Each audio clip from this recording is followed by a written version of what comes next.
اللهم يا رفيع الدرجات اللهم يا رفيع الدرجات Allah. Ketika orang hubud dunia lalepasan baik, dunia lalepasan baik, ngariung maksudna dunia ceramah, maksudna dunia silaturahmi, maksudna dunia bergaul, maksudna dunia lepas tengah wujud. Tapi ketika dikallahkan aing mah dekallah bae, silaturahmi karena Allah, ceramah karena Allah, ngariung karena Allah, kukumpulan karena Allah, dunianya remparkeun. Kos kitu dunia mah asal kurang diembung-embung, dunia teh nyamperkeun, kurang dihayang-hayang, dunia mah lepas. Saparantosna Gusti Allah nyaritakeun tentang dosa-dosa. Dosa teh aya dosa gede kabair ngaranna. Zina, mabok, ngabunuh, eta nu geus kitu ngaranna kabair. Aya deui dosa teh dosa sogoir. Neule awewe, noel awewe, eta mah sogoir tanu kos kitu. Geus dijelaskeun ku Gusti Allah tentang dosa-dosa baik anu kabair maupun anu sogoir. Wari instruksi ti Gusti Allah. Hade kudu dipatuhi ku urang, kudu ditengah-tengah ku urang supaya urang aman tina larangan-larangan. Aman urang tina bebendu Allah Subhanahu wa taala. Cik Gusti Allah wa zarullahiral ismi wa batinah. Wallahu alamu bimaradi wa zaru jeung tinggalkeun ku anjeun utruku tegese taringgalkeun ku anjeun zahiral ismi wa batinah, dosa-dosa nu zahir, dosa-dosa nu batin. Dosa zahir teh ala niatahu, dosa anu ngedeng kadeuleu ku mata berarti dosa-dosa jasad. Dosa nu patalina kana awak zahir kadeuleu ku urang. Nomor kedua dosana dosa anu batin nu tersembunyi sir nu aya di jero qalbu. Jauhan. Dosa zahir jeung dosa batin teh wajib kudu dijauhan kurang tinggalkeun. Insyaallah. Di zaman jahiliyah baheula zinah teh zinah lamun zahir eta dianggap dosa, tapi lamun tersembunyi teu kanyahoan eta teh halal. Di zaman jahiliyah teh boga aturan kos kitu tah. Lamun ngalakukan zina jelas-jelasan kadeuleu kanyahoan, ieu kena sanksi, hukum haram tetep. Di zaman jahiliyah ge aya haram halal aya, sebab baheulana aya hukum, yakni kitab Injil nu diturunkeun ka Kangjeng Nabi Isa alaihis salam. Setelah kabelah dia 500 tahun lenyap ditahrib punyana 500 tahun ka dieu sakan hukum sadaek-daek bae. Sanajan aya eta hukum teh teu dipaelu ku jelema teh saat eta teh turunlah Kangjeng Nabi urang, Kangjeng Nabi Muhammad sallallahu alaihi wasallam dibere wahyu Al-Qur'anul Karim. Iyalah teu beda jeung Injil, teu beda jeung Taurat, teu beda jeung Zabur. Hiji nauhidkeun ka Gusti Allah, hukum-hukumna akur bae. Zinah baheula haram ku ari ge haram, mabok baheula haram ku ari ge haram. Terus akur-akur bae. Adapun aya perbedaan-perbedaan jeung Injil jeung Taurat ku ari perlu dikoreksi. Coba Injilna tahrif apa henteu? Coba Tauratna tahrif apa henteu? Ja anu nurunkeun hukumna, nurunkeun kitabna Allah kene. Kecuali bangsa puru-puru nu sautak saeutik nya mungkin aya beda ngan mayoritas nama aku. Nih kulantaran zaman jahiliyah teh seperti eta kabelah dieuna masih keneh eta teh hukum-hukum kos kitu teh tak dilakonan. zina ketika kadele nah ieu kena sanksi ketika sembunyi mah teu kanyahoan cak jana halal zina teh di zaman jahiliyah kuari di zaman SBY hampir kos zaman jahiliyah kuari teh ieu hampir jasa mirip malah leuwih bahaya kuari leuwih jahat kuari baheula mah lamun aya anu kadele kena sanksi zaman jahiliyah mah kuari mah dicitra ambalaya heuh nu kena sanksi dicitra ambalaya tah di dinya tah di mana kiai tah di mana lah pokona di tah beta di tah di mana sih kawasan ku baki kiai nyaho eta barang liwat cangcut ambalaya teu kaburu kacokot beureun kunyana ya Allah ya Rabbi ai di dia dipuri mah aman alhamdulillah artina aman teh deuk kumaha ge teu kumaha aduh Gusti Allah lagu ge perzinahan di urang ya Allah ya Rabbi kumaha buang ge di akhirat ieu tanggung jawab negara terhadap pezina perlakuan ya Allah ya Rabbi ada ringgis jasa ieu nu liar ge sakitu luar biasa lobana anu dilokasikeun ku pamarentah khusus ambalaya sarua anu geus aya anu encan aya dek dijieun deui loba geus puguh di hotel mah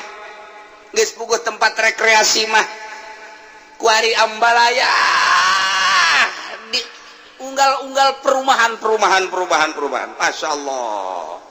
leuwih tibatan zaman jahiliyah di zaman jahiliyah mah tadi anu ngedeng mah nu jelas nu zahir kena sanksi lamun anu sasamaran kakarakterna naon kuari mah nu jelas nu samar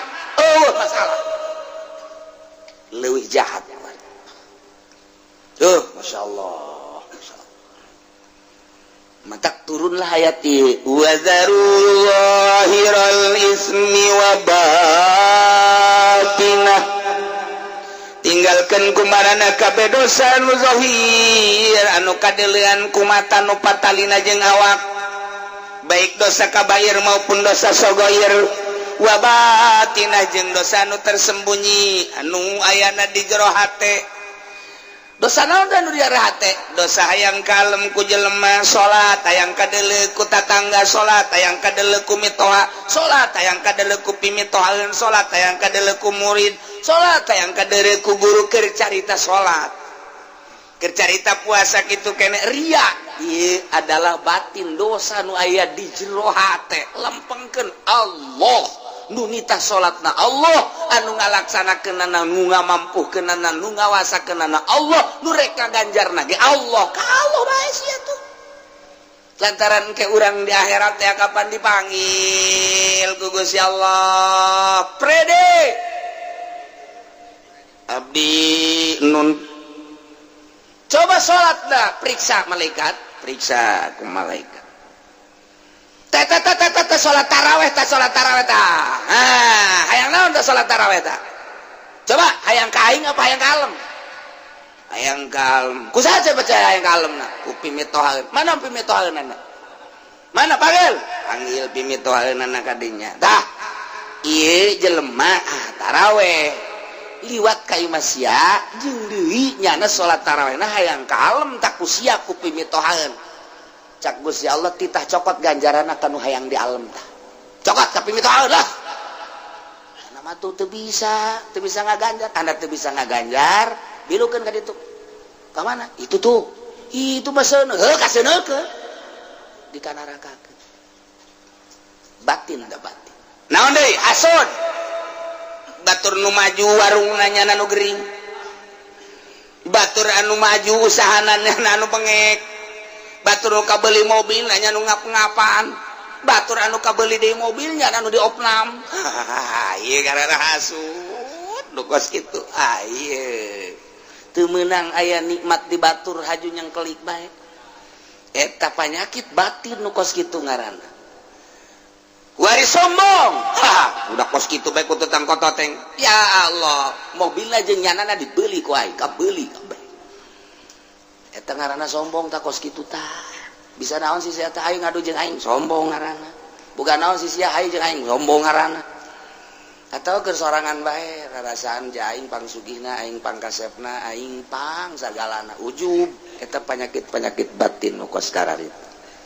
Tinggalkeun wa zaru zahiral ismi wa batinah.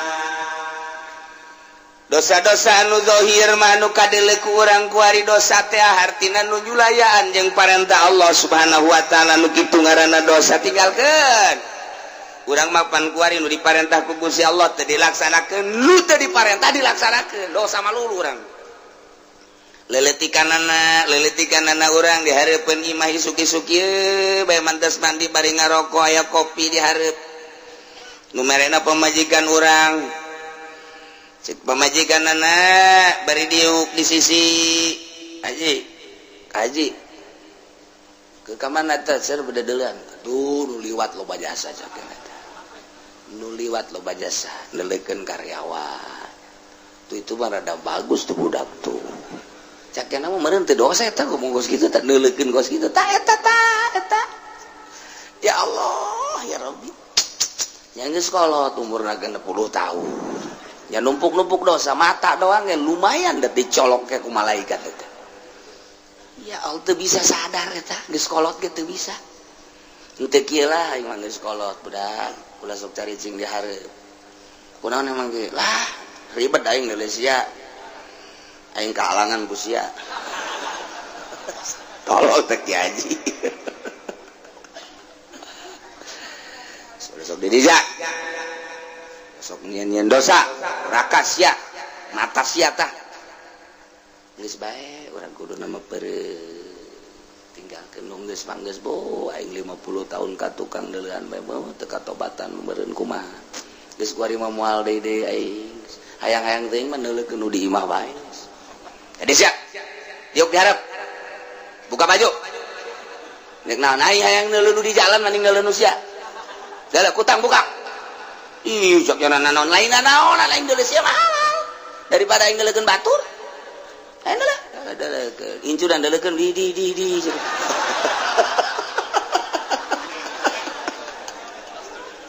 Aduh, Gusti Allah nu agung. Eta mah halal rek dideuleukeun ge masalah. Aya nu di jalan mah haram ajabiyah. Ulah di urang mah tah hesepan kuari. Di Arab kan rada deres di Arab mah.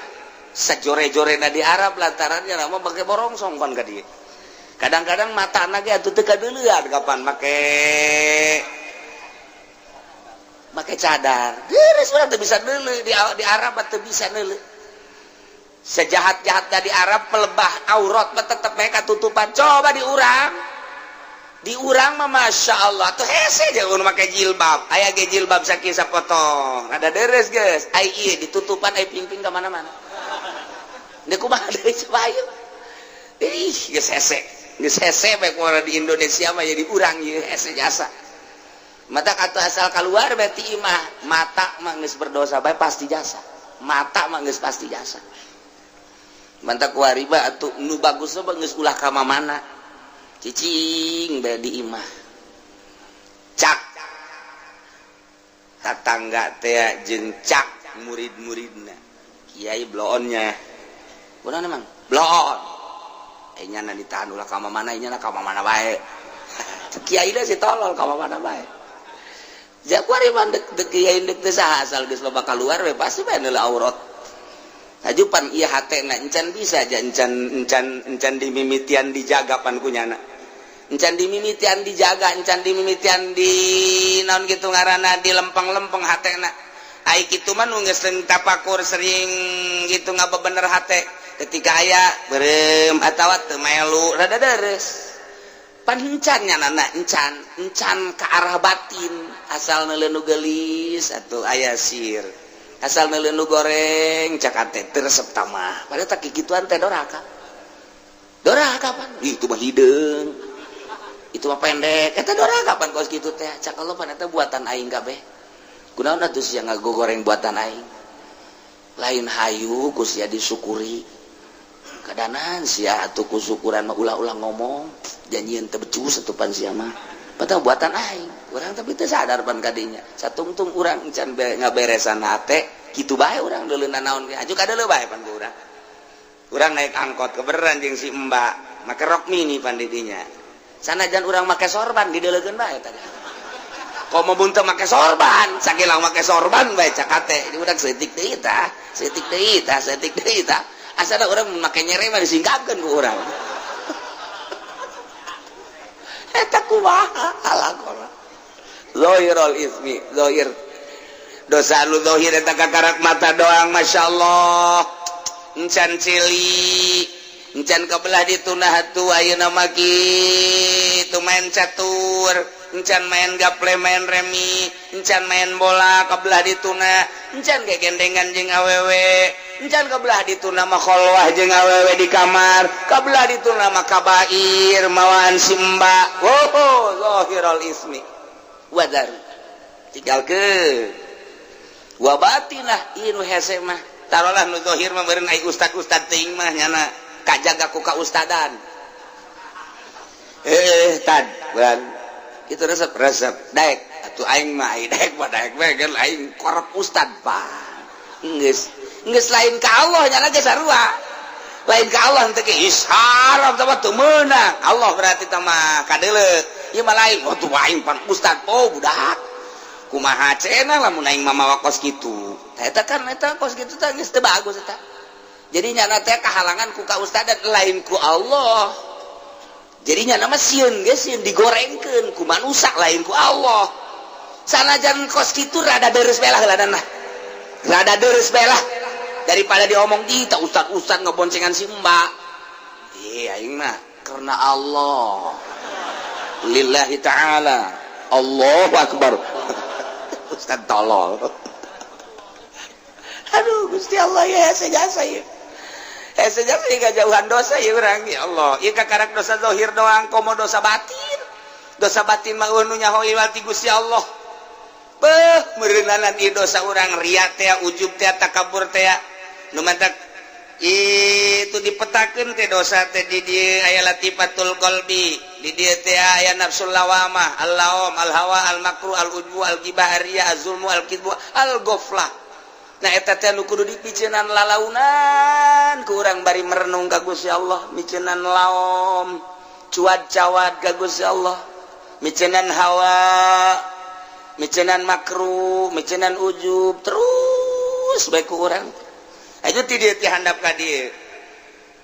nafsul ammaratu bisu nafsu amaratu bisu teh naon ieu teh eusina teh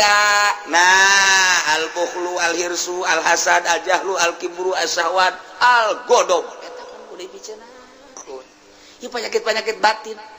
teu kumaha miceunanana nya hoge pan encan urang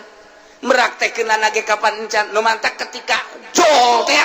urang geus aya tupukar tapakur langsung bae resep jeung teu resep pan eta mah ngaranna syahwat aing geus makan ku urang diomean ketika aya nu resep dadamelan Allah daek sih tolol kene we teh kiai blon tapakur ku tapakurna teu bener gitu tapi rada deres geus we ketika mangyan sakitu bae mantak atuh sanajan kuku bahagia tetep bae ka Allah boga pikiranna kieu atuh nyana-nyana urang-urang lantaran jasana jan dideleukeun nyana can puguh daekeun jeung dina daekeun ge jaing mah teu maksud kan mantep kan mantep dideleukeun resep eta mah syahwat lah ulah atuh pan urang geus terus-terusan mikiran tafakur jadi aman ketika urang neuleuh di kota nya parutih nya bagus nya laluis tapi lamun urang ku nafsu mah bagus amat nafsu kan resep amat nafsu kan tapi lamun kurang dipikir bah jieu atuh nyana-nyana urang-urang kunaon dideleukeun jasana jan dideleukeun nyana can puguh daekeun di mande jan dina daekeun ge jaing mah teu maksud deuk naon dideuleuh atuh ngadoraka-doraka saha tadi kota nu boga pikiran kos kitu ayo coba ye sabaraha ribu jelema teu ceuli anu kos kitu bae ge ulah ki haji ulah lain ki haji da bae lah ki haji na malah mah bagus amat jata akur jeung nu di imahnya tolol tak ki haji coba yuk mantap kajar resep ka kota ge ka kota deh lah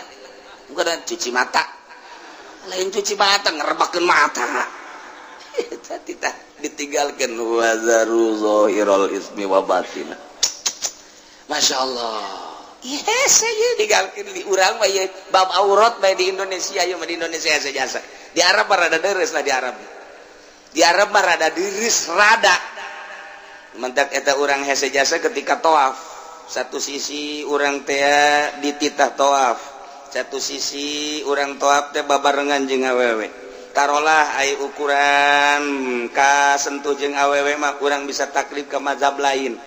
ketika urang teu bisa ngamankeun wudu urang bisa urang taklif ke mazhab Hanafi nu bagus berarti wuduna keneh lantaran eta mah sapaket ngaranna wudu teh jang toab jadi toab jeung wudu sapaket berarti kudu ti wuduna bagi anu ngarti tapi lamun nu teu ngarti wuduna wudu Syafi'i toabna toab Hanafi pembatalanana ja bodoh teh atuh teu naon ja bodoh mah da dituduh-tuduh emang bodoh bae bodoh ieu cenah kula mah bodoh nek dibawa ka kuburan bae kieu cenah mah hook tolol bodoh hook teu bisa sapaket mah wudu jeung salat jeung toab sapaket nah kuduna ti wudu heula taklif ka Hanafi kemudian jeung toab namun bisa nah belajar kurang bisa eta mah gampang ketika orang antal jeung awewe gampang tama taklif ieu aing geus ka Hanafi teu batal tapi miceunan resep mah itu budak geulis amat hese aduh itu orang Libanon bangun irungna mancung jasa lain babacaan innal afwa wal afiyah subhanallah walhamdulillah wala ilaha illallah wallahu akbar sholatu wassalamu ala rasulillah sallallahu alaihi wasallam Allahumma inni as'alukal afwa wal afiyah wal mu'afatad daimah kuduna mah maca eta endan mancung amatnya irungna bagus tah Masya Allah orang mananya KTP-na orang mana suratan gitu nomor HP-na sabaraha tolol tah budak keur toab kapanggih jeung urang India kapanggih jeung Pakistan kapanggih jeung Libanon kapanggih jeung urang Turki urusan toab nama babari pembatalan nama babari miceunan eta tah resep nu hese nah iya satu sisi urang dititah nungguan ulah aya jelema awewe moal aya datang ke irah ge eta kabarengan urang jeung urang takron yang hideung kabarengan hidung janam nya rombongan brus urang aja nya hideung bau teh budak tentu dah urang ibadah toab nyarekanan batur malulu heuh subut pang teu hate pan Allah maneulekeun innallaha yanzuru ila suwarikum wa la yanzuru ila qulubikum ndek kumaha anu batak hararese jasa urang hayang khusyuk jasa toab mantak nu bagus mah tutungkul we toab teh urang peureun bari babacaan atau babacaan onam lah teman teu dititah sapira doa menta tunggeus we teu kudu atau baca Quran baca sholawat ayo coba deuleu nu toab aya nu kitu jauh malah masuk nutur-nutur saya kedutur nah lumayan cek yang nanti kertawap lumayan encan sai aja geus beres urang di masjid yuk baik ye pantitah neulekeun baitullah Allahumma zid hadzal baita tashrifan wa takriman doana terus bae ka doa eta keur teu ngadoa ge geus neulekeun baitullah urang diganjar 20 derajat neulekeun bae gitu sakedeung mah neulekeun kieu aya nu liwat bancung eleh baitullah ku irung urang ieu muter ka dieu aya deui nu ti ditu ka dieu muter deui baitullah na teu kadeung eta urang hese Masya Allah matak Fudel bin Iyad bangis teu ka masjid Jumat geus henteu eta mah bagi jelema nu keur ngabersihan batin tah ilah huwa zarurul ismi wa batinah tarolah nu zahir mah meureunanan pangkat ustad pangkat kiai mah rada deres rada bisa rada encan aya bisa mah rada tapi pelebah batin mah hese jasa ria teh ujub teh anu tadi dicaritakeun teh masyaallah sakitu hesena dua eta tatina latifatul qalbi jeung latifat jeung nafsu latifatun nasi inna nafsala ammaratun bisu esina sakitu tadi nah ieu nu hararese mah kos kitu nah eta tah nu kudu dipiceunan teh urang teh hirup memeh maot supaya micenan penyakit eta. Ulah ngahayalkeun hayang jadi wali, ulah ngahayalkeun hayang jadi solihin, ulah picenan bae eta wali mah datang sorangan. Ketika Kangjeng Nabi Musa hayang kapanggih jeung Allah hese jasa. Hese Kangjeng Nabi Musa teh hayang kapanggih jeung Allah. Datang ka menta kapan Kangjeng Nabi Musa maka Gusti Allah hayang kapanggih jeung Gusti teh kapanggih-panggih. Hese. Sakalina Gusti Allah deuk manggihan Kangjeng Nabi Musa. Kangjeng Nabi Musa maksudna deuk dibere kapanggih jeung Gusti Allah di Gunung Tursina. Syarat-syarat teh loba jasa. Hiji puasa heula 40 poe. 2 kudu micenan segala rupa nu aya di awak. Baju ulah leuwih ti hiji bae Musa. Teu meunang kapanggih jeung jelema selama 40 poe. Eta teh riyadoh Kangjeng Nabi Musa. Sagede Kangjeng Nabi Musa nu dipilih ku Gusti Allah hayang kapanggih jeung Gusti Allah syaratna loba jasa jeung hese. Ketika kapanggih jeung Gusti Allah teu kuateun Kangjeng Nabi kharra saiko. Musruk Kangjeng Nabi Musa. Tapi Kangjeng Nabi urang mah teu hayang kapanggih jeung Gusti Allah. Gusti abdi mah kumaha Gusti bae jadi ciptakeun teh ku Gusti abdi mah. Nu penting mah abdi mah ngalaksanakeun parentah-parentah Gusti ngajauhan larangan Gusti instruksi ti Gusti titah nyampikeun ka umat ku abdi bakal disampai-sampaikeun. Kitu bae abdi mah Gusti teu hayang kapanggih jeung Gusti Allah. Jol dijemput ku malaikat Jibril. Dibawakeun buruk, dibersihan heula, naik cek Jibril, deuk dibawa ka mana? Teu nanyakeun kitu Kangjeng Nabi mah. Deuk dibawa ka mana? Deuk kumaha? Henteu. Dipapakeun ku malaikat Jibril jeung ku malaikat Mikail. Mawa ke buruk, naik, berangkat datang ka Masjidil Aqsa sugan nanyakeun Kangjeng Nabi deuk dibawa ka mana? Henteu. Gerak Allah bae mah datang ka dieu. Turun, cek malaikat Jibril turun. Salat, imaman Allahu Akbar. Nabi-nabi jeung Rasul ngamakmum di tukang. Nanyakeun teh Kangjeng Nabi deuk dibawa ka mana? Henteu. Beres naik. Cek Kangjeng cek malaikat Jibril. Hayo berangkat ka luhur naik ka langit ka hiji. Nanya teh Kangjeng Nabi deuk dibawa ka mana? Henteu. Janu ditanya sama malaikat Jibril, "Man hada?" Saya. Hada Muhammad. Apa geus saya ieu instruksi? Geus. Saya teh ana Jibril. Aya tanu di barengan Muhammad. Geus dibere izin? Geus. Naik. Kanjeng Nabi na ditanya henteu. Kanjeng Nabi mah nanya doang, aya teh saha? Aya di mana? Henteu nanyakeun deuk dibawa ka mana? Henteu teu boga maksud tah urang ibadah teh titah nuturkeun kos kitu. Ulah hayang kapanggih jeung Allah, ai salat henteu. Tolol teh coba. Pakai udeng-udeng, pakai jubah. Deuk ka mana? Deuk ka Allah. Woi, zohor. Moal aing moal zohor geus liwat aing mah zohor. Syariat sama kos gitu mah aing mah geus datang ka hakikat. Waduh rantai habak bebeutkeun lain kita ieu beda Kangjeng Nabi Musa dipanggil ku Gusti Allah setelah hayang teu kuateun Kangjeng Nabi Musa. Kangjeng Nabi urang mah tenang bae sebab naon teu hayang ngan ngalaksanakeun parentahanana. Begitu datang ka Sidratil Muntaha malaikat Jibril mah teu kuat. Cek Kangjeng Nabi Jibril atuh bareng jata tarina bareng lain wilayah kula mangan datang ka dieu doang cek malaikat Jibril naik we ka dieu kula mah ajur cek nya. Jadi ulah sok haju ngaleuwihan wilayah ulah. Sing hade. Wilayah tah di geus atuh cek malaikat cek Kangjeng Nabi tungguan we di dieu. Naik Kangjeng Nabi mah sorangan zet berarti luhur jasa Kangjeng Nabi pangkat dibandingkeun malaikat Jibril ge. Sugan hayang henteu jata mah dibawa ku Gusti Allah teh nu mantak cek Sidina Ali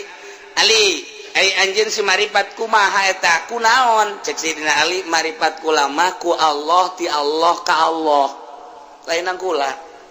lamun urang hayang maripat moal datang-datang urang hayang jadi wali moal datang-datang ai lain wali mujbir mah moal bisa geus ulah nyaritakeun kos kitu kuari mah salat nu bagus zohirna batinna bersihan engke ge datang sorangan ulah maksud nyieun kolong nyieun bae bale nu rapi engke teu deun kolong mah aya di aya kolongan atuh aya asal nyieun bale bae kolongan ulah maksud nyieun kolong ai balena teu rapi itu lain kolong ngorosot bae mah kahandap boleh menyin bae balen nu rapi kolong mah pasti aya nah urang ge ibadah teh rapihan maripat engke aya sorangan ulah dihayalkeun mantap kamari jelema cenah hayang jasa manggihan Lailatul Qadar datang ka kiamat moal teu bisa dihayang-hayang diintip emangna si mbak diintip intip Lailatul Qadar cenah di lapangan mana Citra ya Allah intip Lailatul Qadar di Citra sia mah waduh atuh kapanggih teh mangke jeung naon BH tah mah ulah dihayal Lailatul Qadar ulah dihayal-hayal hayang mah hayang bae ngan ulah dihayal-hayal atuh bersihan bae batin Lailatul Qadar mah datang sorangan da Lailatul Qadar mah terus bae diturunkeun jeung kapanggihna jeung jelema nu bersih daripada urang ngahayal-ngahayal ulah engke ge Lailatul Qadar waliullah kapanggih jeung Lailatul Qadarna beda-beda aya nu keur salat aya nu keur di kamar aya nu keur maca Quran aya nu keur ngobrol aya nu keur diuk bae aya nu keur di jalan atuh kumaha bae teh Gusti Allah nu mere anu penting bersih hate ai urang mah aya hate teh dibersihan aya Lailatul Qadarna diintip blow on bersihan batin Lailatul Qadarna ulah dihayal-hayal asal batin bersih bae Lailatul Qadar mah nyorot ka urang sesuai jeung kebersihan urang tuh nu mantak Kangjeng Nabi mah teh hayangeun kapanggih jeung Allah dibere dengan mudah kuat Kangjeng Nabi Musa mah hayang jasa kapanggih jeung Allah lillah ka kapanggih jeung make syarat gitulah carita jelema nu endek makrifat ka Gusti Allah teh nu endek usul ka Gusti Allah teu kudu dihayal-hayal laksanakeun bae mulai syariatna naek urang ka tarekatna engke ge hakikat bakal aya sorangan asal geus datang ke hakikat bae geus nikmat neuleuh naon bae Allah dina harti urang teh kagambar bae ta Allah teh geus teu sieun ku pejabat teu sieun ku rakyat geus teu kabita ku dunya hiji bae Allah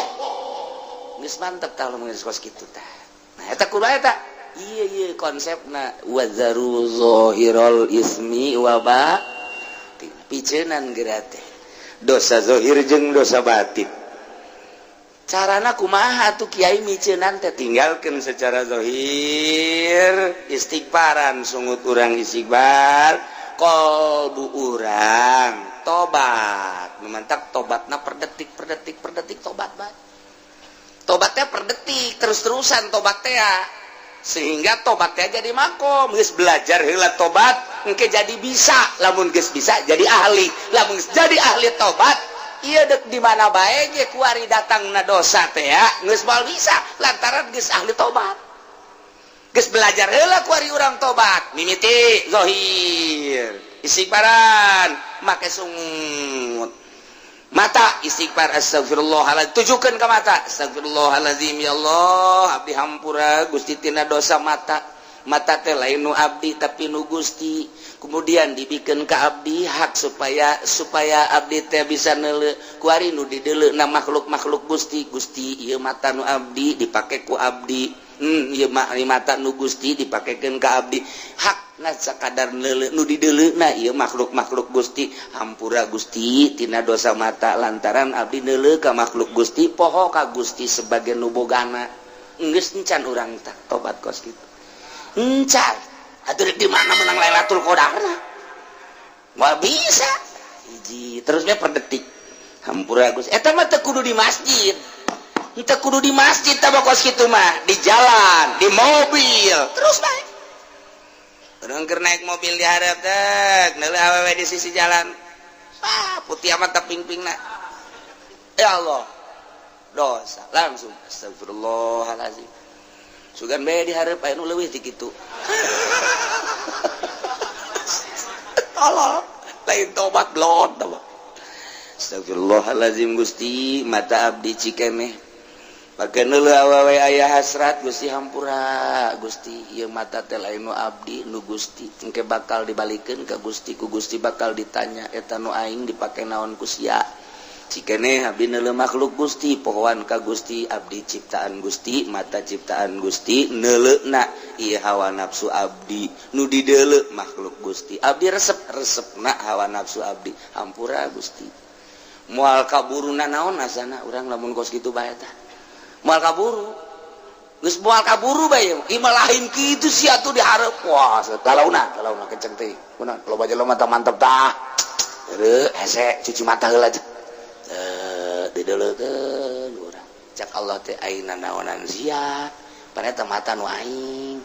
engke sia bakal balik ke aing ku aing ditanya sia aduh sia lamun teu tobat tah eta entak ye wazaru zahirul ismi wa batin carana kumaha ninggalkeun tobat sanggeus teh urang ninggalkeun secara zahir tobat sakumaha tadi kuari celi ya Allah ya Rabbi astagfirullahalazim celi abdi hampura ieu celi teh nu Gusti lain nu abdi ulah pajar nu urang nu Allah nu mentak ke ku Allah teh dibere ngadenge ke ku Allah dibere torek atuh nu Allah ieu itu mah Allah bae kadang-kadang urang waktu ieu kulantaran torek bae ka rumah sakit geus puyeng jasa pohon ka Allahna sakala sia tuh lain ka aing ka dokter mah ka dokter bae tapi ka aing bae teh nu ngorekeun ge aing nu norekeun sia teh aing nu mata ku aing ditorekeun sia ngadengkeun musik malulu jaipongan sagala naon sugan bae sia inget tah ku aing ditorekeun sia aya sia ka dokter tah tapi ka aing dikorek-korek ku dokter dibere obat cager cak Allah teh cager lain nang dokter nang Allah cak Allah teh korek-korek dikorek-korek kudu moal cager sia ku aing terus aing mah ditorekeun eta kepaet sia atuh kumaha Allah bae ngan urang mah teu nyaho bae jeung urang mah loba demo ka Allah teh tungtuna mah ngomong Gusti jabatur mah can tarorek aya abdi kunaon ditorekeun Gusti asana teu adil geus sia jebut teu adil ka aing cak Allah dengan dak rame jasa ieu ribuan jelema jutaan jelema mohon ka Gusti Allah Allah nama biasa bae maha sagala-galan teh Gusti ieu ceuli nu Gusti haju dibikin ka abdi hak pake nah abdi ngadengekeun suara-suara makhluk Gusti hampura Gusti ieu ceuli dipake ngadengekeun suara makhluk Gusti poho ka Gusti sebagai penciptana janu Gusti pan hampura Gusti besi aya naon gitu dedengan nuku Gusti tadi gitu tadi menangkeun hampura pan urang mah teu kitu gedekeun dak suling teh kadang suling aing merdu jasa suling calon presiden coba tah gedekeun presiden orang boga gitar mantap jasa masyaallah suling aya di nyana gitar aya di nyana dek mimpin negara boga gitar boga suling boga organ segala rupa mantap jasa ieu satuju jasa lah urang mah geus nyana bae jadi presiden lah ha irung guari hampura Gusti irung nu Gusti teh irung loba jelema anu dioperasi polip irungna lantaran aya gangguan nah ieu abdi mah normal Gusti pake ngambean oksigen Gusti di samping oksigen Gusti ieu teh pake ngambean sagala ambean nu seungit nu bau jeung sagala rupa Gusti ieu teh nu Gusti hampura mun abdi poho ka Gusti sebagai penciptana zaru zahirul ismi wa batinah mulai ieu endek wa batinah teh kikituan heula teh hese eta kos kitu teh hese hiji-hiji terus ka sungut terus ka beteng terus ka dubur terus ka kubul terus ka suku hampura Gusti ieu suku teh pake lelengkahan bae duh ieu ngalengkahna ge ieu sabenerna mah tanah gati Gusti anu ku abdi di lengkahan taneuh Gusti ya Allah ya Rabbi Gusti hampura abdi ngalengkah di luhur tanah Gusti besi ieu lelengkahan abdi teh sesuai jeung aturan Gusti hampura tah eta teh lain di masjid keur lempang keur diuk terus bae tah urang belajar ngaranna engke lamun terus-terusan bakalna bisa engke lamun geus bisa urang jadi ahli lamun geus ahli tobat teh jadi makom mulai urang boga makom tobat ngaranna nah di dinya dosa naon bae langsung bae ka istighfaran ku urang tak astagfirullah urang mah aya bae lantaran urang mah lain nabi mah maksum moal aya dosa urang mah jelema biasa aya ngan urang teh dititah tobat tubu ilallahi taubatan nasuha sehingga tobat teh jadi makom ngeunaheun urang teh kulantaran boga loba tobat terus bae keur lempang keur di mobil keur diuk keur sare gedeg sare terus bae urang mah tobat ka Gusti astagfirullahalazim nginget tadi teh hampura lain deui ke ge salatna ge ngeunaheun geura ge lantaran geus eueuh dosa nu ngahalangan kana ngeunahna salat eta adalah dosa ketika eueuh dosa salat hampang Allahu akbar Bismillahirrahmanirrahim. Sami Allahu Allahu akbar. Ku hampang-hampangna zuhur ge 2 rakaat.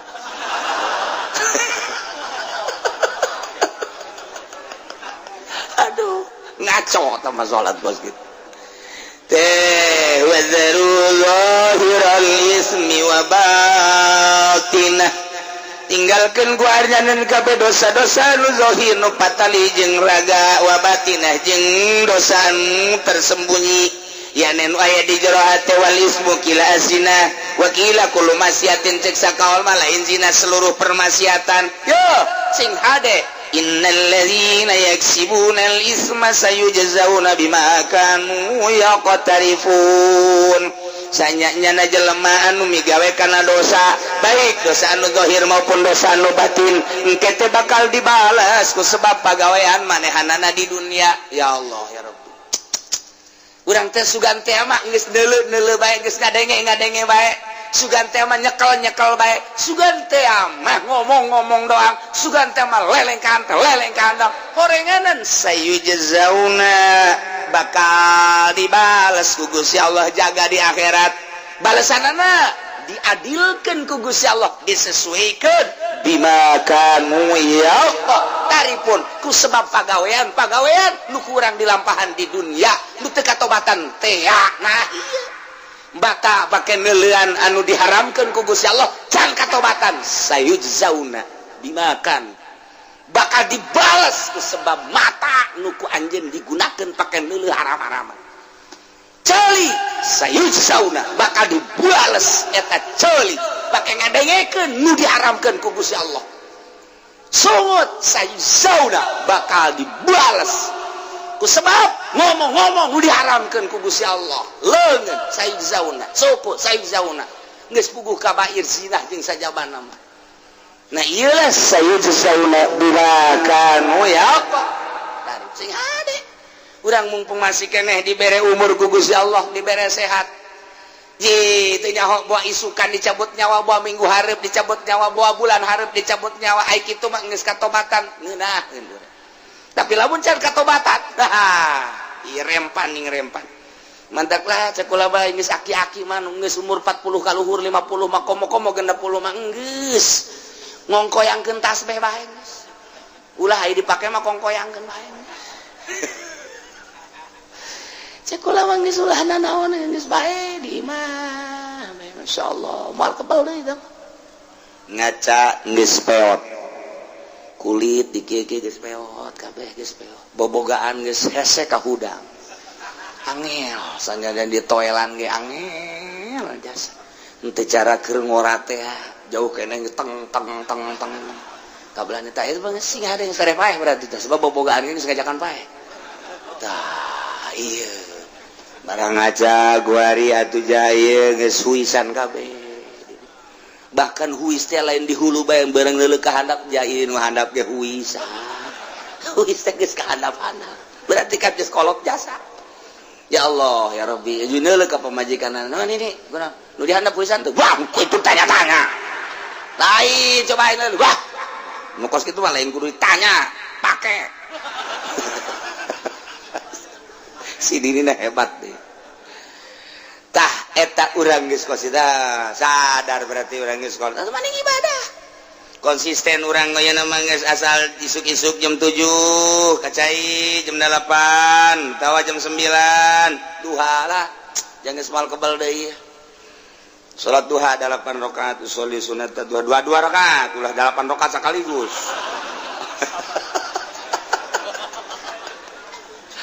dua rakaat Allah. Tenang. Panggil ke orang anak orang. Itu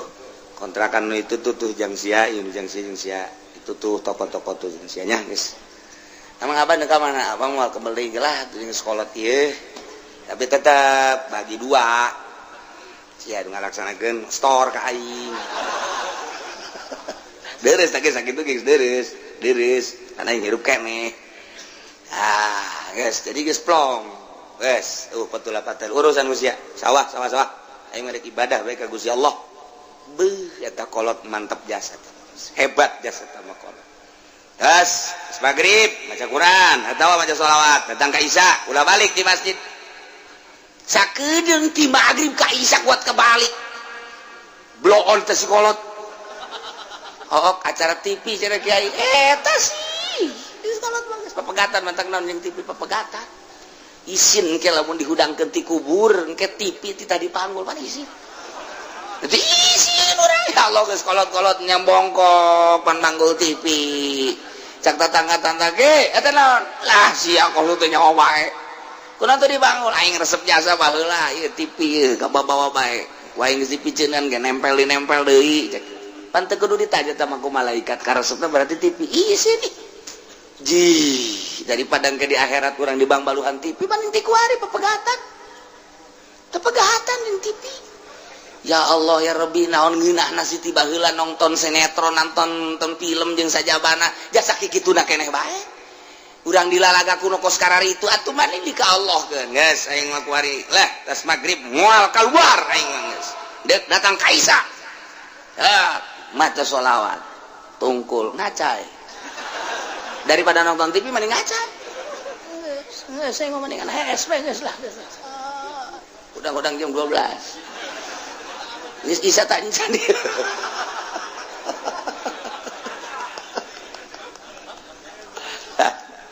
ikir cerita wazaru zahiral ismi waba tinggalkan dosa zahir dosa batin mentak ieu hese ieu pelebahan micenan batin mah eta teh anu kitu ngaranna guru toriko lamun zahir mah guru syariat lah babari tah mah syariat ge geus ngalaksanakeun tah mah nitahan si hade tapi pelebah batin mah ieu mah ngaranna guru toriko eta mah kudu dibenturan ku zikir kudu aya tafakur jeung kudu aya muraqabah mulai kalau geus kos kitu kakarak urang api lain kege ka dosa-dosa geus api lain teu hayang sebab naon kadeleuna eta teh ku syahwat ngeunah tapi kapan ingat eta teh seuneu tah dina ilmu tarekat mah kos kitu lamun urang mikiran kana kangeunahan bae urang bakal terus bae terlena kudu kumaha tuh nah urang lamun deuk dahar teh ulah mikiran ngeunahna ceuk ahli tarekat mah kudu mikiran naon kaluarna hartina kaluar kumaha eta nu kaluar ti bujur bagus tah depan jorek daging ayam daging domba opor segala rupa ngeunah amat tapi ieu lamun geus asup ka beuteung bae mules kaluar nah jorek amat naon bedana nu kaluar ti dieu jeung nu deuk diasupkeun eta keneh mulai tak urang moal pati hayang mas basi kene hayang keneh bae teundeun habak kotoran di dinya di sisi akur teh sebenarnya mah urang mencari teh ilmu tarekat teh kos gitu jadi hese mantak atuh kiai kuari jelema kuari norekat da jala eta mah norekat zikir doang manya bu guru zikir tarekat main limbah nya imah ahli tarekat ngalimbah geus ku guru tarekat di mana di Jawa Timur kuari main partai ting bating eueuh ti dituna nu main tarekat kudu main partai eueuh sebab eta mah hahala pan ai tarekat mah ninggalkeun urusan dunia deuk ka Allah ai partai nu mantap lamun aya kiai ngomong-ngomong tarekat haju nyana hancur di partai kalian salah jeung aturan teh kos kitu teh salah jeung aturan lain lalagan salah besinyana panasaran tidak datang ka dieu deuk kumaha dia diajak dahar ku aing salah teh kos kitu teh tah mawane tuh manta ku ari mah ahli tarekat malah geus ngaijazahkeun mursyid berarti kan mursyid kan guru tarekat mah ngaranna mursyid geus beres menang sabulat teh dipanggil sia murid aingnya ieu mamang kuari keur ngadukung partai Demokrat sia ada sia kudu nurut ka guru pan sia aing teh guru sia teu meunang dina tarekat mah teu akur jeung guru awas sia disapa sia kan aing mah guru tarekat jadi puyang kieu aing puyang aing mah oh salah tak guru tarekat teh tampiling murisid kos kitu mah lain kitu tentrem malah nganasehatan ulah pati resep teuing ka dunianya guru tarekat mah kos kitu jadi eta dunia ka mana geun ka dieu geun yang mama kasubur kenapa guru torekat geus kitu ieu salah bae guru torekat teh layahna di stop heulanan aya dunia nu aya ka masjidkeun ka musolakeun majelis taklim pasantren ayo kita sarukeun besi kaburu paek eta bener tah ketika ngabangun pasantren nu batur bendunya sia teu ngarti maksud pasantren teh lain batur mati goblok sih guru torekat belon deui bae hayangna ka nyana bae ulah ka batur ih jelema tolol coba tak hese dengan mursid teh geus ulah guguru heulanan ku ari mah deuleuh heula jelemana zikir teh berarti zikir biasa bae heulana nah ieu maksudna naon ieu tatitahu wazaru zahirul ismi wa batina keur zahirul ismi mah babari tapi wa batina ieu nu hese ieu masyaallah capek jasa udang dipeting teh kuarina pakuran nu ditapakuran teh nikmat-nikmat ti Gusti Allah mulai urang tafakur nikmat nu dibikeun ka urang dibikeun ka makhluk-makhluk maha sagala-gala Gusti tafakur urang ka makhluk Gusti para rasul para nabi nu geus bararisaan jasa ngalempeng-lempengkeun hate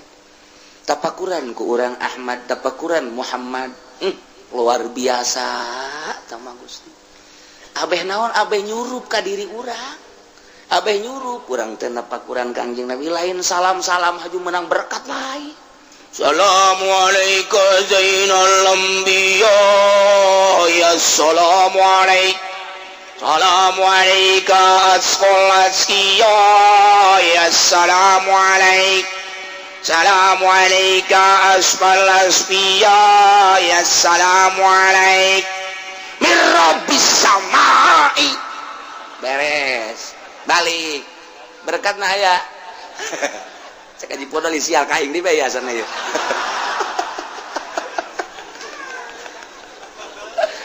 anu dibaca ku urang teh tadi assalamu alayka zainal anbiya asfal asfiya boh jelema anu nyaritakeun dicaritakeun kebeningan ati lamun teu ditapakuran bahasa-bahasa eta atuh kaberkatna lupatna berkat bae apa pernah Kanjeng Nabi nyaritakeun berkat ya henteu malah tuh urang nu mamacanyana aju ka berkat mobil teu daekeun leumpang ieu aya naon ieu panitia da teh horenganan amplop poho mobil teu daekeun barang amplop oh ieu kiai hadena ge can berangkat cek cenah teh ieu ya amplop jatah aju tokcer bae sial ta mobilnya hoan jasa nu dibaca kurang assalamu alayka zainal anbiya assalamu alayka asqal asqiya assalamu alayka asfal asfiya assalamu alayka asqal asqiya eta pan maknana pohara jasa mun teu ditapakuran kurang dimaknaan doang moal nyurusup ka jero hate tapi ketika kurang ditapakuran tah muraqabah Ahmadiyah muraqabah Muhammadiyah di muraqabahan kurang impleng kurang sapeting eta kamulyaan Kangjeng jeung keagungan Kangjeng sifatan-sifatan Kangjeng jeung kebersihan Kangjeng datang ka miraj-miraj da Kangjeng sapoting dua peuting tilu peuting bakal nyulusup ka jero hate urang set leuleus hate urang hayang nurutan Kangjeng Nabi mulai tidinya tet lelengkahan urang teh nguturkeun Kangjeng Nabi set geus moal nyaritakeun berkat setater ge langsung togger teh mah oh itu saya pemrokobah ngan hese nah iyalah dek micenan zahirul ismi wa batin di bulak-balik teh kurang geus sering urang lah ngaji mah ieu tapi ngabersihan praktekkeun coba supaya urang rada beda hirup urang oh renungkeun ku urang merenungkeun nu aya di urang bae heulana ulah pejauh-jauh urang bae encan guguru urang mah tarekat teh encan merenung mah teu nanaon napakuran beuh eta guru urang abuya tiloka mamana nya nama berarti geus betaheun jasa sorangan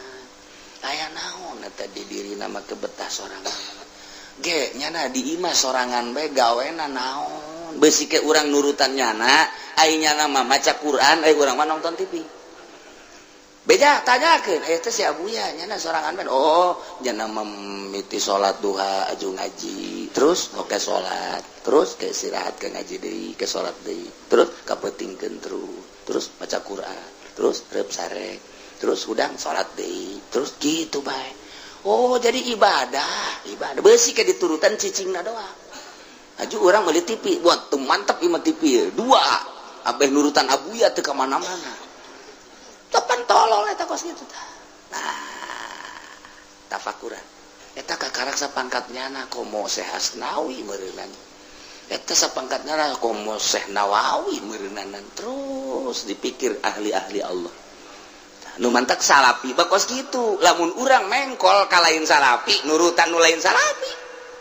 Wih kiai anu mah bisaannya ngabangunna hebat eta. Menang di mana? Itu jangan pan proposal, ayah pan koneksina, sah koneksina. Si ayah memang, atuh ayah waukeun atuh aing, ayo jeung aing, mulai itu. Asal napakuran kadinya resep kadinya arahna.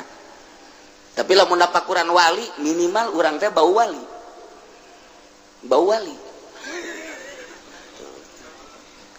Digusar digeser. Nah, ieu urang mah keur carita wa zaru zahiral ismi wa batinah. Ulah resep dunia lalaunan moal bisa sekaligus ulah resep kepemimpinan hubur riasa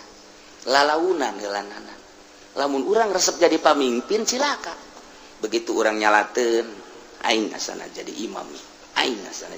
sebab aing kolot efek henteu sial geus goblok aing udang-udang geus dipasang nya kolot teu ditunjuk jadi imam tolol mulai ngomong dak engke deui nyalateun nu kolot itu jadi imam. Ulah budak tolol sia mah. Teu nyahoeun meureunana hubur riasa. Tapi lamun eueuh hubur riasa mah ji atuh keur ditunjuk bae alhamdulillah keur henteu bae sapirane angan ganjaran jeung sholawat. Ngarentet deui bae di polisial cenah ka aing deui bae. Aduh Gusti Allah nu agung. Teh eta sapira ieu menangan ridho Allah bebas-bebasan bae Masya Allah malah mah aya embung di jero hate teh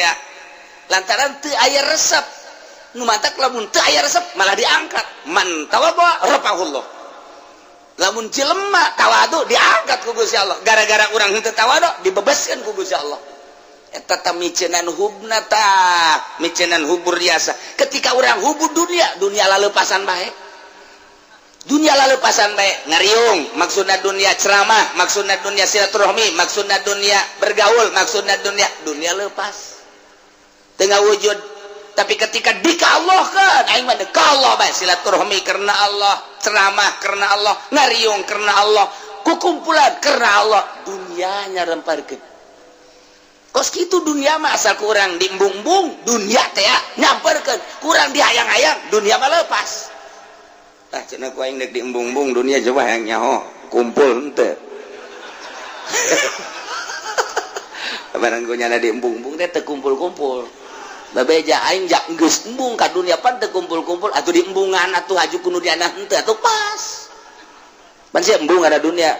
aju dunia da eueuh atuh pas eta di lagi embung aing maksudnya lain gitu embung sote supaya kumpul atuh bohong berarti tah ieu mah embungna teh bohong atuh Allah ge maha uningan goblok sia cek Allah teh embung ge hayang sabenerna mah jadi teh ilas embungna nu beneran dunia bakal datang jadina datang lagi nya mah geus tersepeun ieu ngan teh cobaan ti Gusti Allah sia bener henteu embungna dicoba ku Gusti Allah lamun jelema nu embungna lalagaan dunia teh dieuweukeun ketika diayakeun serinyana atuh bohong berarti jadi mah dunia una embung datang dunia dicoba ku Gusti Allah Masya Allah mantap sia deh tah ieu nu hese ge tah micenan hubur dunia micenan hubur riasa micenan hubul mahmadah micenan hubul hub ieu keur carita zahirul ismi wa zaru zahiral ismi wa batina Masya Allah hese jasa tinggalkan gara dosa nu zahir gampang tapi dosa nu batin Ieu nu paling hese mati mimiti ria ujub takabur hubul jahubur riasa hubul hubub eta panyakit ngaranna dibawa kurang ke jero kuburan ditanya ku Allah kunaon teh dibersihan.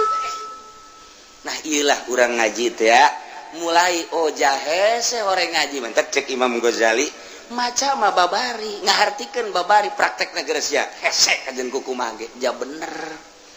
Nah innal ladzina sayana jelema yaksibuna lisma anu ngausaha anu ngalaksanakeun dosa awas sayujzauna engke bakal dibales di akhirat di akhirat dibalesna disesuaikeun bima kanu yaqtarifun wala taqulu wallahu a'lam. Billahi minasyaitonir rajim. Bismillahirrahmanirrahim. Sadisu utai kang kaping 6 zakatul la tahillu mutlaqan. Tawi zakat iku ora halal ya zakat halal mutlaq li ali Muhammadin kadua pirang-pirang keluarga Kangjeng Nabi Muhammad sallallahu alaihi wasallam.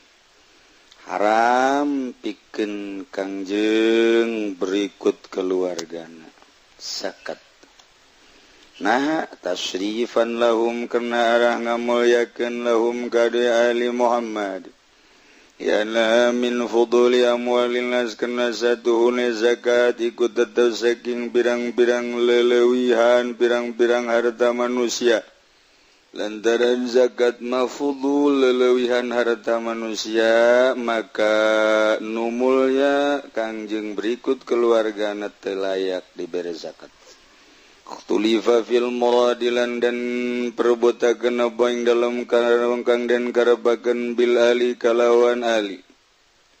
Qala Abu Hanifah tamagang ucap sabah Imam Abu Hanifah wa ashabuh lan pirang-pirang sahabat Abu Hanifah. Ucap ing laban man kana nasla Hashim utawi ia ali taikong kang ana yang maniku turunan Hashim. Keluarga Kangjeng Rejek Imam Abu Hanifah mat turunan Hashim saha wa hum lan ludawiyan lasla Hashim alul Abbas iku pirang-pirang keluarga Abbas alu Aliin lan pirang keluarga Ali bin Abi Thalib alu Ja'farin lan pirang keluarga Ja'far wa alu Aqil lan pirang-pirang keluarga Aqil akhoy Aliin yang dadi dulur orangnya Ali Alul Haris dan pirang-pirang keluarga Haris bin Abdul Muttalib. Jadi atu fala yadkhulu fihim Banu Lahbin maka orang manjing bihim ing dalam ali opo Banu Lahab. Iji teh waqala Malikul lan ngajazaba Imam Malik wa Ahmad lan Imam Ahmad. Malik jeung Imam Ahmad bin Hambal mangucap ing lapad alul Nabi. Tawi alun Nabi pirang keluarga Kangjeng Nabi teh Banu Hashim iku Banu Hashim mutlaqon hale mutlaq ataman aslama alabala wong kang manjing Islam yaman min Bani Lahbin saking Bani Lahab wa hum Utbah dan utawi ya Bani Lahab iku Utbah ki Utbah wa Mu'tabun lan ki Mu'tab agad aqaban teman ngiring-ngiringan ya Utbah lan Mu'tab. Qala Syafi'i lan ngucap sabah Imam Syafi'i wa huwa qaulun li ba'dil Malikiyah. Anu dai qaul Syafi'i ku ucapan kada sangang bangsa mazhab Maliki wa Ahmad lan Muhammad ila annahum Banu Hashim maring satuhune ya ali taiku Bani Hashim wa Banul Muttalib urang ya. Urang mah ngahukuman alun Nabi teh Banu Hashim jeung Banul Muttalib. Lianal Nabi al-Karim Allahum karena satuhune Kangjeng Nabi kang mulya iku ngawehkeun ya Kangjeng Nabi ing Banu Hashim Banul Muttalib min sahmi dawil qurba saking dungduman dawil qurba walam yuti ahadan lan orang ngawehkeun ya Kangjeng Nabi ingkang suci min qabaili Quraisy saking birang-birang kabilah Quraisy fakana zalika maka ana bazalika mengkono yaitu badalam ma hurrimuhu minaz zakat iku gegentene barang kang den haramkeun ya Banu Hashim Banul Muttalib uing ma minaz zakat saking zakat Banu Hashim jeung Banul Muttalib di zaman Kangjeng ku Kangjeng teu dibere zakat dibere sote ku Kangjeng Nabi ieu tina zawil qurba ketika Kangjing Nabi mere kazawil kurba jang karabat Banu Hasyim jeung Muthalib. Tapi kabilah Quraisy henteu dibere seluruh dan selain Bani Hasyim jeung Bani Muthalib. Maka ialah gaganti daripada zakat. Zakat mah ulah cek Kangjing Nabi tapi ieu mah bagian zawil kurba nu antak Bani Hasyim jeung Bani Muthalib ialah nu man harumali zakat. Hurmatu shadaqatil fardi wallahu a'lam bissawab.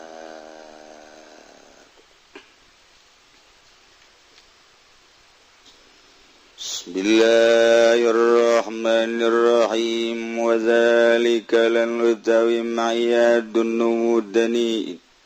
kubarge kang barag fatadalla makan narima ngalemreh ya dzalik Karena maka ya zalik ikut qaba qausain aw adna qaba qausain atawa kang leuwih barak fa izar tafa'al aina wal baina wal makan wal jihad wa tasallal anwar kusifat zat bisifat maka tatkala narima ilang apa aina lan baina lan makan lan jihad malan tepung apa pirang cahaya maka den bukakeun apa sakehe zat bersifat kalawan sakehe sifat wabil ma'arifi lan kalawan pirang-pirang ma'rifat fadzalika haqiqatul ma'iyah maka utawi mangkono ku sifat zat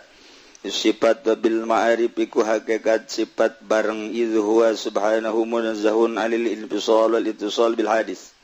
Karena uti Allah Maha Suci Allah iku kang den bersihkeun saking narima pisah lan narima petepung kalawan kang narim kang anyar walau tara ieu mangan sakadar nyaritakeun dina urusan sifat ma'iyah lamun dicaritakeun nyaritakeun tentang perasaan kadang berbeda jeung bahasa nu aya sebab bahasa karasa mah nyana nyontoan bisa berbagai-bagai nuangkeun rasa kos urang boga rasa cinta ka hiji awewe cinta ka hiji awewe kemudian rasa babarengan bae jeung kabogoh urang nyaritakeun ka batur teh atuh berbagai-bagai jalan berbagai penemuan rasa anu karasa ku urang disampaikeun ketika urang di jero kamar mandi urang ngarasa bareng jeung kabogoh dibejakeun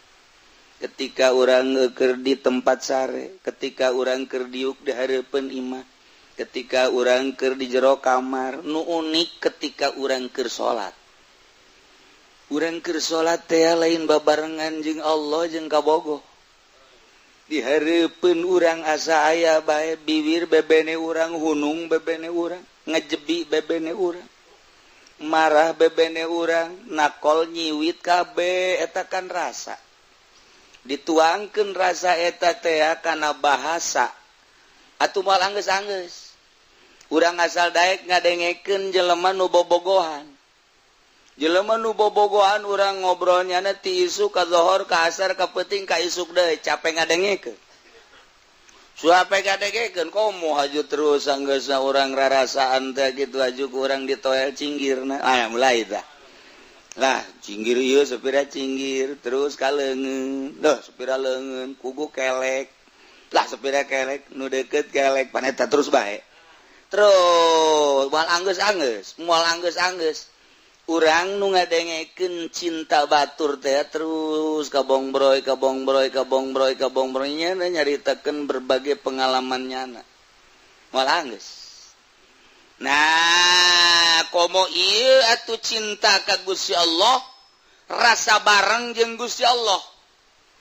Urang lamun nyaritakeun bareng jeung Gusti Allah dikurung ku ilmu biasa. Urang bisa ngadebat ka batur, embung aing mah kajen kuku make maksiat sebab Allah teh uningaeun. eta kakarak ilmu tauhid encan datang karasa kakarakku burhan kakarakku dalil mentak al-ma'iyah bil ilmi umum tama atuh umum tama kabehan ge ketika jelema gitu ngaji tauhid Allah teh kade neleukeun ka urang Allah teh nyahoan ka urang Allah teh kitu ngupingkeun ka urang aya ta ilmu ngaranna teh ketika urang cicing duaan jeung awewe aju awewe na ngarayu ka urang nyana di samping ngarayu muka bajuna aju dadana dibuka aju calanana dibuka nangkaraknya na di luhur kasur aju nangkarak ge deui ngajegang pan pahara geus barang karak ngajegang aduh aju digerokeun kipu dalik digerokeun jana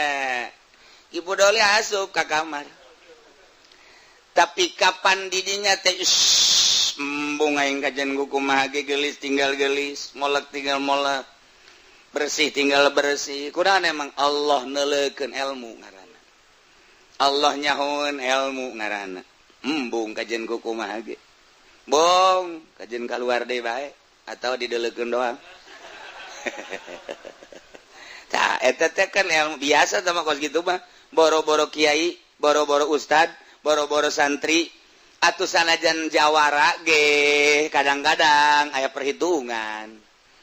ketika nyana main mah daek terus obrol-obrol mah daek gelut mah daek begitu dititah ku hiji rangda aya rangda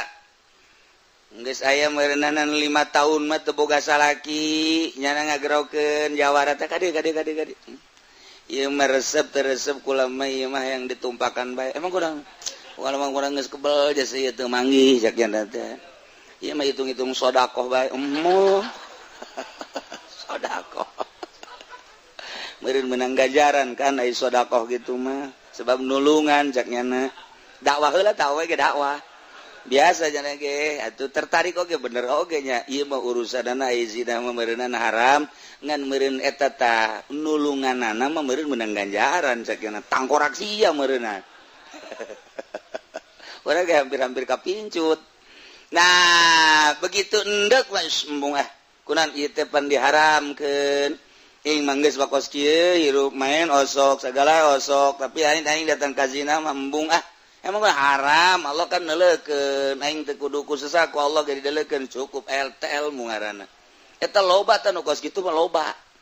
ieu masih kene aya lah loba artina eta ilmu biasa tah mah nu mantap eta mah kos kitu mah al-ma'iyah bil ilmi umumun bareng jeung ilmu haram tah teh umum wa bil qurbi khusus tah lamun geus boga rasa deukeut khusus rasa deket balai deui hese nyaritakeun ada rasa deket sebab mun rasa deket mah ai rasa babarengan ku ilmu mah urang masih kene kurang adab tapi lamun geus boga rasa deket jeung Allah bakal boga adab sebab deket mah beda pan urang bogoh ka awewe dijauh urang bogoh mah bogoh bae tapi urang wani ngedeng wani itu sataranjang dan lain sebagainya tapi lamun urang deket jeung awewe baju ge dibenerkeun deui baju ge dibenerkeun deui kopeh miring ge dilempengkeun eta kan karena deket adab aya dek tumpang kaki ge dijauh tumpang kaki heheotan asa teu kadeuleu nyana mah asa neuleu tapi kan lantaran jauh biasa bae kurang adab tapi ketika dideketkeun banjing nyana adab lain lalagan komo besi salah bae besi haju teu bogoheun nu dimaksudna mah kitu tah mantak diatur ge eta ku deket nah ieu komo jeung Allah geus boga rasa deket eta mah Allah nu mere hese eta mah kajunduh hayal dihayal moal bisa rasa deket jeung Allah bae mah lain hayalkeun tah mah pamere Allah bae eta mah taufik eta mah geus bae lamun aya jelema geus dikasihi ku Allah dijadikeun cinta ku Allah dijadikeun kitu mahbub Allah nah ieu mah geus dibere tak ku Allah rasa set beti mana datang na jeung iraha eta mah geus Allah boga urusan ketika eta nu datang adab sangat diatur nah ieu mah khusus mantap wabil qurbi khususun nah kuari wal qurbu bil ilmi atuh umum deukeut ku ilmu atuh umum lantaran urang maca Al-Qur'an wa nahnu aqrabu ilaihi min hablil warid dibaca kurang wanahnu kaulan agung teh aqrabu leuwih deukeut min hablil warid tibatan urat genggerong eta mah sakadar kidaya ku deukeut-deukeutna Allah urang teh kuari boga rasa deukeut ku ilmu ih kade deukeut Allah teh ih kade deukeut Allah teh contoh da deukeut urang lamun salat iyyaka na'budu wa iyyaka nasta'in bahasana ge ka Gusti wungkul eta kapan khitab ai khitab kapan deukeut tah urang ge lamun khitab ente deukeut aya anta deukeut sira deukeut kamu deukeut kamu teh di mana aya jelemana ieu ge iyyaka ka Gusti wungkul deukeut berarti mata urang bahasa iyyaka deukeut eta teh make khitab tapi urangna boga rasa jauh berarti urang edan ai bahasa iyyaka tapi ngalayang ka mana-mana ye eta teh edan mah kos kitu ngaran cukup ku iyyaka na'budu wa iyyaka nasta'in eta teh bahasa khitab ai bahasa khitab berarti kan urang keur carita khitab apa hareup-hareup ente tas di mana bae aya kan jeleumana co lamun eueuh mah mun eueuh jeleumana eueuh kuari jeleumana di Cikupa urang ngomong di ente tas di mana bae kudu kagrogol kan itu udah ngomong ente tas di mana bae sih jeleumana eueuh eta kan edan ieu aya ka jelema ai ente teu kapanggi-panggi tas di mana oh mantes diri itu akur tah hitop ngaranna ieu ge urang iya kana budu ka Gusti wungkul abi ibadah tapi urang ngalayang ka mana-mana cak Allah edan sia mantak ieu mah rombongan nu edan edan atuh urang wajib iya kada teu karasa aya da Allah deukeut da Allah nah tapi aya make naon ieu make ilmu wa nahnu aqrabu ilaihi min hablil warid umum mah tapi wa bi zuhuri tajalli khususun kulahirna tajalli mah khusus urang teh lamun dina nyaritakeun ihsan anta budallah ka annaka taro ibadah ka Allah seakan anjeun neuleuh ka Allah wa ilam takun taro mun anjeun teu bisa neuleuh ka annahu yarak seakan Allah neuleuh ka anjeun loba nu asa dideuleukeun ku Allah mah tapi urang neuleuh ka Allah mah hese ibarat tingkatan wa illam takun tarahumun manyeh teu bisa deuleuh ka Allah annahu yarak Allah nu deuleuh ka urang Allah nu deuleuh ka urang mah loba tah mah dengan ilmu asa dideuleukeun ku Allah ku ilmuna tapi ketika urang deuleuh ka Gusti Allah eta mah penemuan hate dibere ku Gusti Allah ketika urang deukeut jasa tapakur ka Gusti Allah muraqabahlah ka Gusti Allah kemudian urang zikir ka Gusti Allah Allah na mere ka urang teu aya tah deket jasa jeung Allah belah mana asupna wallahu alam datang cecep ka jero hate geus lamun aya di jero hate teh Allah teh deket jasa eta lah nyaritakeun wanahnu aqrabu teh eueuh urang lamun geus dibere ta rasa deket tajalli ngaranna ka Gusti Allah eta tadi tah bahasa wanahnu aqrabu ilaihi asal jauh jasa eta teh jauh tah bahasa wanahnu aqrabu ilaihi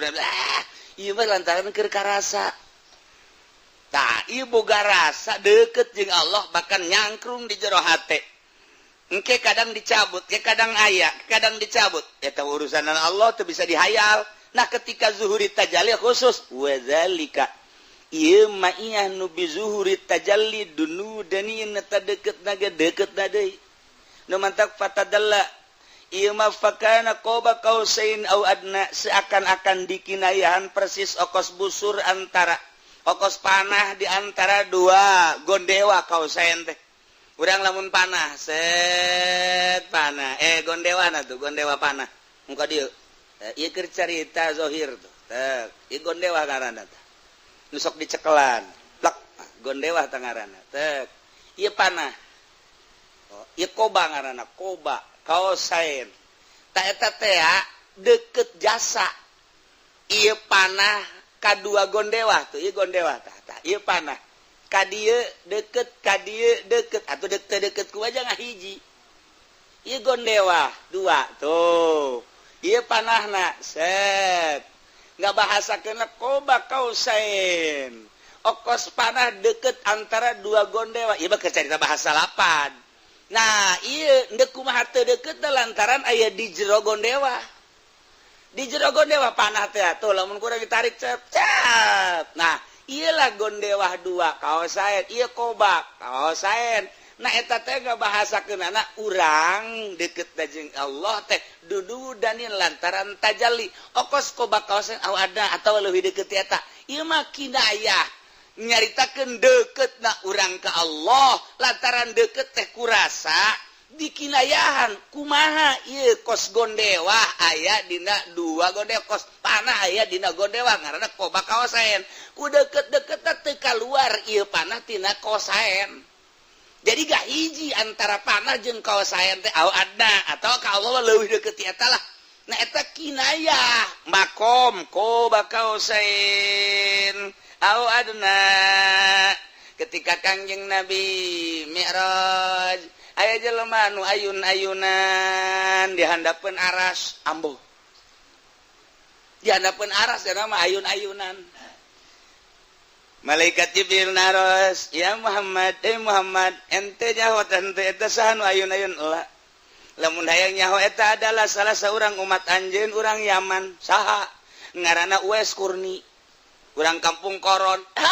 Uwais Kurni mah nu aya dina Al-Qur'an teh nya nama istirahatna ge da handapeun aras ayun-ayunan. Ai ente mah pan dipuri. Atau di Citra. Bari meuli jagong anu anting nu budak teh sugih kieu bukna beureum sabelah eta ayun-ayunan we istirahat maksiat urang mah umat Kangjeng ngaran Uwais Kurni aya di belahan Yaman istirahat na handapeun aras be cek Kangjeng Nabi pohara amat mat anjeun eta mantap Kangjeng Nabi amanat ke Sayyidina Umar jeung Sayyidina Ali Umar Ali mun kazamanan engke aya datang ka dieu ka Madinah saha hiji waliullah urang Yaman ngaranna Uwais Kurni geus pun kapanggih eta ka ente kadinya Umar Ali ulah menta naon menta doa panghampurakeun bae ka Gusti Allah lantaran mustajabud da'wat engke bakal ye cek sina Umar cek sina Ali cirina kos kumaha engke manehanana ngagiring-giring embe jauh ti halayak rame embungeun kanyahoan bahwa manehna teh waliullah engke ke cirina kumaha bae cirina engke ente sasalaman leungeunna leuleus idinya bakal aya tandaan eta bae gerageh tandana eta Sayyidina Umar asal anu ngangon embe di deuleuan asal anu ngangon embe di deuleuan unggal pengangon embe di deuleuan aya kebeneran rada lain deui bangunan ngangon tapi teu melu kana embena embe mah embe nya namanya na kadang-kadang manehanana mah teu ngiuhan salat kadang-kadang manehanana mah diuk kadang-kadang lain deui bangun teu khusu ngangon embena ieu kajian kumaha ge begitu ditanya ngaran teu dek nembalan ngah begitu disumpah kakarak ieu lah Uwais Kurni dongeng heula setik langsung minta doa anak minta hampurakeun bae ka Gusti Allah langsung ngadoa urang teh nyanda kanyahoan indit di Madinah embung kanyahoan nya urang mah pon kanyahoan hebat haju di dinya bae ngendong moek meuting urang mah di dinya tai wali walai dasar geus kajawan indit nya nama masyaallah tipe-tipe waliullah teh nu mantak aya macem-macem aya waliullah nu jadi raja aya waliullah nu jadi ulama aya waliullah nu dagang aya waliullah anu jadi abri aya waliullah nu jadi polisi aya waliullah teh anu cumplang-campling ti lembur ka lembur ti kota ka kota geus dijelaskeun kapan patempatan waliullah teh di Mesir tempat wali naon di Syria tempat wali naon di Lubnan tempat wali naon di berbagai negara-negara teh eta teh didatangan ku wali-wali aya wali teh ti kampung ka kampung ti nagara ka nagara ti kota ka kota tugas ti Gusti Allah nu mantek ku urang osok dihadiahan mimiti kutub hiji salawasna nu mantek nomor kadua imamani dunia dibelah dua belah wetan jeung belah kulon nyana nu nyekelna nomor katilu muhtar tilu nya mah nomor kaopat na adalah wali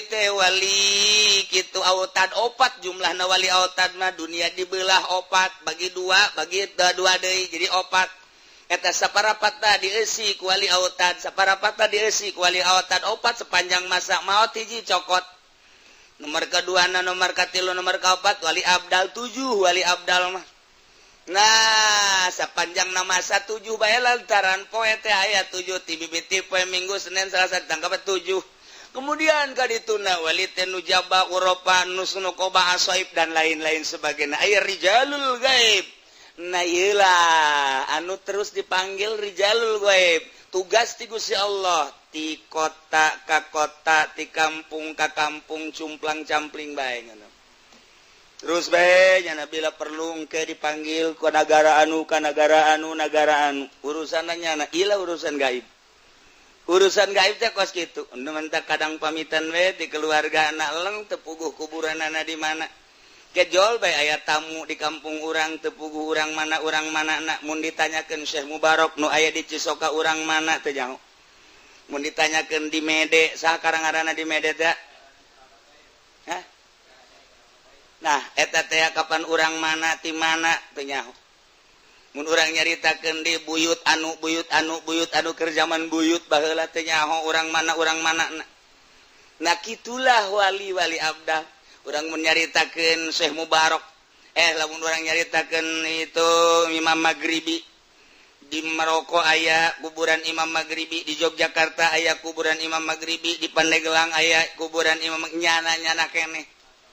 di negara ka negara ti kota ka kota geleng itu maot biasa timbul deui tidinya ngembangkeun agama deui timbul deui maot timbul deui ku emang kumaha geus urang mah ulah nyaritakeun ku kumahana pugu ngajina ge ieu pinu ku uduk wah atuh geus ulah moal kaharti ieu keur carita dunia eta dunia kewalian semacam gitu nu mentak tingkatanana nah ketika jelema mulai ngaji sanggeusna ngaji mulai suluk melalui thariqah langsung hayang ka hakikat dibimbing engke bakal aya penemuan-penemuan urang bae lamun belajar nahu kapanggih bisa maca lamun urang belajar nasib kapanggih nyaho kana kalimah kapanggih ku urang belajar nulis bakal nyaho ieu teh khot Usmani ieu teh khot Rifi ieu teh khot dan berbagai khot